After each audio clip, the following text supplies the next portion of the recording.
جو انسان پیدا ہوا ہے اسے خلق کہتے ہیں، تو یہ چیز نظر آتی ہے، اور خلق نظر نہیں آتی، محسوس نہیں آتی۔ خلق نظر نہیں آتا، محسوس کیا جاتا ہے۔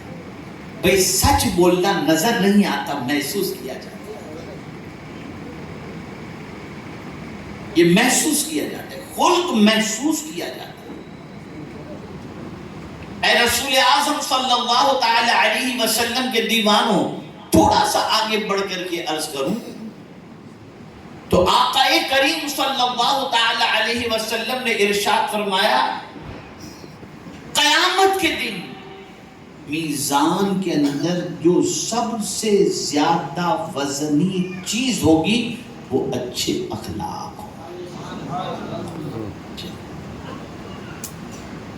ابھی بڑا تفصیلی موضوع ہے، ایک رات کے اندر کتنے موضوع کرتے ہیں، لیکن خود اب یہاں تھوڑا سا کریکشن کروں۔ میری بہنیں بھی موجود ہیں اور کچھ ایسا لگ رہا ہے کہ غیر شادی شدہ جوان بھی موجود ہیں، نظر آ رہے ہیں۔ آج کل شادی کرنے کے لیے نکلتے ہیں تو لک دیکھتے ہیں، خلق، فیگر کیسا ہے، لک کیسا ہے، بال کیسے ہیں۔ اب جملے پر توجہ چاہوں گا۔ خلق آنکھوں کو اچھی لگتی ہے، کسی کا لک اچھا ہے آنکھ کو اچھا لگتا ہے، یار کیا اس کا چہرہ ہے، اور خلق دل کو اچھی لگتی ہے۔ ایک بات یاد رکھیں، خوبصورت بیوی مل جائے لیکن منہ کی پھٹ ہو تو زندگی ساری پھٹ جائے گی،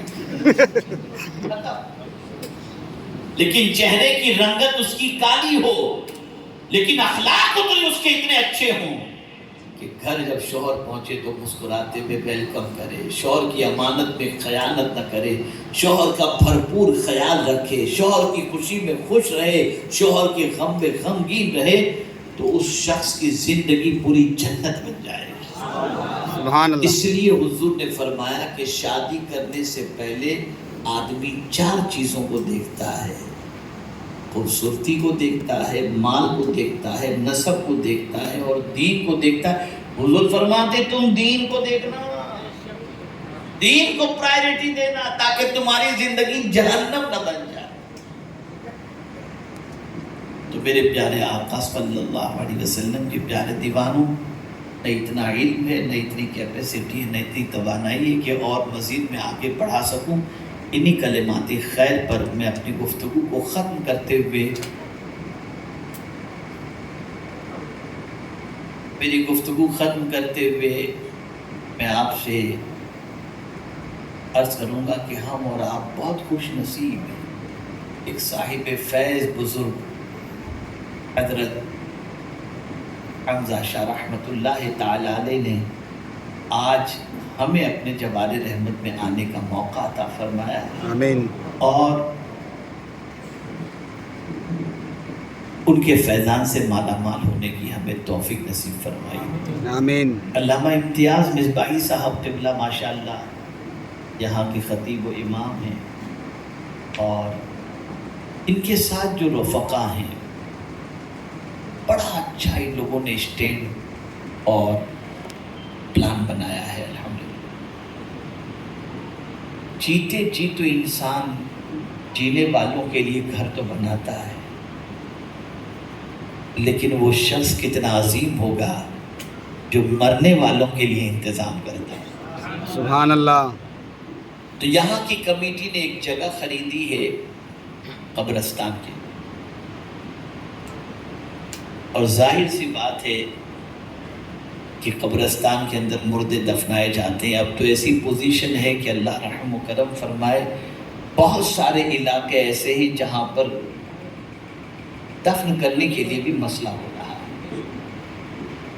اب یہاں میں قبر کے حوالے سے ایک بات عرض کروں تو آپ کا ایمان تازہ ہو۔ کبھی آپ نے سوچا کہ ایک انسان مسلمان ہے، بے نمازی تھا، مسلمان ہے، بے نمازی تھا، وہ جب آئے گا آپ کھڑے ہوں گے اس کے لیے؟ آپ کو معلوم ہے بے نمازی، ہاں بھائی آئیے بیٹھے، یہی ہوگا نا، کبھی اس کے لیے کھڑے ہوں گے آپ؟ یہی مسلمان مر جائے، جنازے کے اندر اس کو لے کر کے جایا جائے، اور اس کا جنازہ آپ کے قریب سے گزرے، آپ بیٹھے رہیں گے کہ کھڑے ہو جائیں گے؟ کھڑا ہو جائیں گے. جواب دیجئے نا. کھڑا ہو جائیں گے. ارے جی زندہ تھا تو کبھی کھڑے نہیں ہوئے، اب جا رہا ہے جنازہ تو کھڑے ہو گئے. زندہ تھا تو کبھی کھڑے نہیں ہوئے، مر گیا تو اب نکلا ہے جنازہ تو کھڑے ہو گئے. وجہ یہ ہے کہ اس مرنے والے کو قبر میں مصطفیٰ پیارے کا دیدار نصیب. سبحان اللہ. تو جس کو حضور کا دیدار نصیب ہونے والا ہے اس کی تعظیم کے لیے کھڑے ہو جاؤ، اس کے احترام کے لیے کھڑے ہو جاؤ. تو مومن کی قبر میں رخ مصطفیٰ صلی اللہ علیہ وسلم کی مومن کو زیارت نصیب ہوگی. کتنے قابل مبارکباد ہے وہ حضرات جنہوں نے ایسی جگہ خریدی ہے جہاں پر ہر جانے والے کو حضور کی زیارت نصیب ہو. سبحان اللہ. اب قدم انہوں نے اٹھا لیا لیکن یہ قدم معمولی نہیں ہے اور چھوٹا موٹا نہیں، بہت بڑا کام ہے. کم و بیش 7 کروڑ روپے کا لینڈ ہے یہ، اور کچھ پیمنٹ ہو چکی ہے اور کچھ پیمنٹ باقی ہے.